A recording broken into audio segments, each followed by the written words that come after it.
Hello there, this is Natural Fitness Lifestyle. Today I'm going to talk about losing body fat naturally. But I'm going to particularly talk about the natural bodybuilding competitor. This is meant as for educational purposes. It's not meant as information. It's not meant for instruction. This is meant for educational purposes only.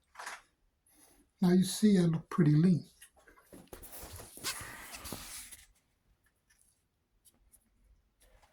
But now look at the back.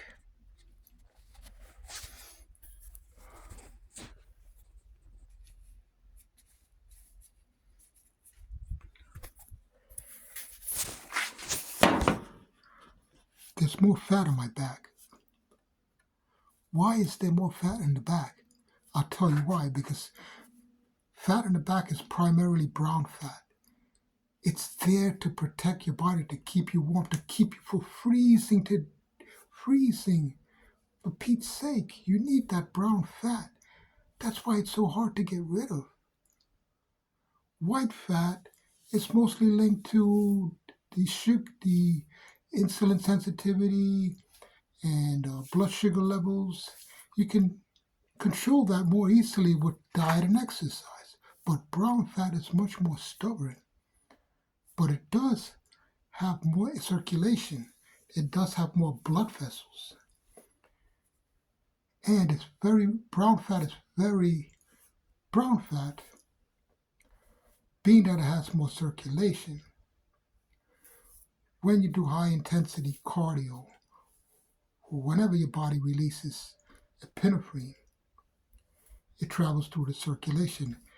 Being that brown fat has more blood vessels, the adrenaline can reach the fat cells in brown fat more easily. But the adrenaline is mostly released during HIIT cardio, not slow and steady cardio.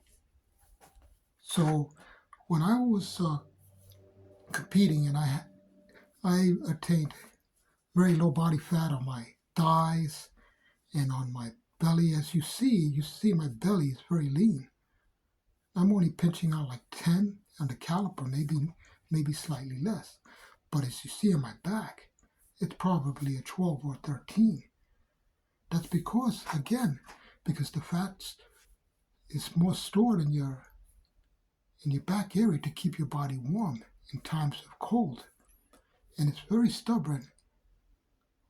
So therefore, when I wanted to burn body fat in my back, I resorted to high intensity cardio. You can do HIIT training, which is typically could be anywhere from 30 seconds to a minute with short rest periods. It's called interval training. Or you could do a more high intensity, shorter interval called Tabata, which is 30 seconds of all out. So Tabata is not just interval training.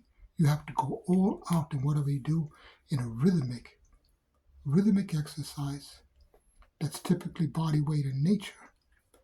30 seconds on, and you get 10 seconds off to rest. And then you go out again, all out. But again, your force output, your effort must be all out. And typically, the exercise is a full body exercise. I used to like to use burpees. So I would take 30 seconds of all-out burpees, followed by 10 seconds rest, and I'll perform between 8 to 10 circuits. The Tabata lasts is 2 minutes, 40 seconds. So, however you break that down, it should be 2 minutes, 40 seconds. A minimum 2 minutes, but it's usually 2 minutes, 40 seconds. This will target not only the aerobic energy supply, but the anaerobic energy supply, which is very important. So the Tabata, after you do 2 minutes, 40 seconds, your body continues to burn body fat and calories. Why? There's something called EPOC, exercise post-oxygen consumption. EPOC, exercise post-oxygen consumption. That's the calories and the energy expenditure your body has after the exercise, which is usually associated with high intensity cardio. Now, the thing is, with Tabata, 2 minutes 40 seconds, you don't have to spend all day on the treadmill. You pick your full body exercise, perform 30 seconds, 10 seconds rest until you reach 2 minutes 40 seconds, and you're good. You also can do interval training. Like I said, you get on a bike, or the interval training